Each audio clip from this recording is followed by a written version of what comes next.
మొత్తం చెప్పేస్తారు, నేను చెప్పేది లేదు. అండ్ మోరోవర్ వచ్చి హ్యాపీకాయిన్ ద్వారా మ్యూచువల్ ఫండ్స్ గురించి కానీ సేవింగ్స్ గురించి కానీ అంటే నా ప్లానింగ్ అంతా కూడా ఒక 3 years 5 years ఉంటుంది. అయినా రిటైర్ అయిన తర్వాత కూడా ఎంత ఉంటే మనకు ఉంటుంది అనేది ఒక వీడియో అందరూ చూశారు కాబట్టి క్లారిటీ ఉంది. నేను 25 years తర్వాత మన అంటే ఇప్పుడు ఏం చేయకపోవచ్చు, ఎట్లా ఉంటుందో తెలియదు కదా. ఆ ప్లానింగ్ కోసం మ్యూచువల్ ఫండ్స్ కానీ అంటే ఒకే చోట అంటే బ్యాంక్ లోనే పెట్టుకునే వాళ్ళం. మా ఫాదర్ అదే అలవాటు చేశారు. ఆ బ్యాంక్ తప్ప మిగతా ఏం ఐడియా లేదు నాకు.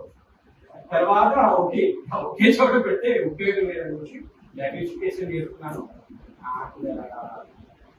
అంటే సేవింగ్స్ కూడా ప్లానింగ్ అనేది బాగా ఇదైంది. దానికే ఇలా ఇంకా కంటిన్యూ అవుతుంది. మన దగ్గరికి వస్తే డబ్బులు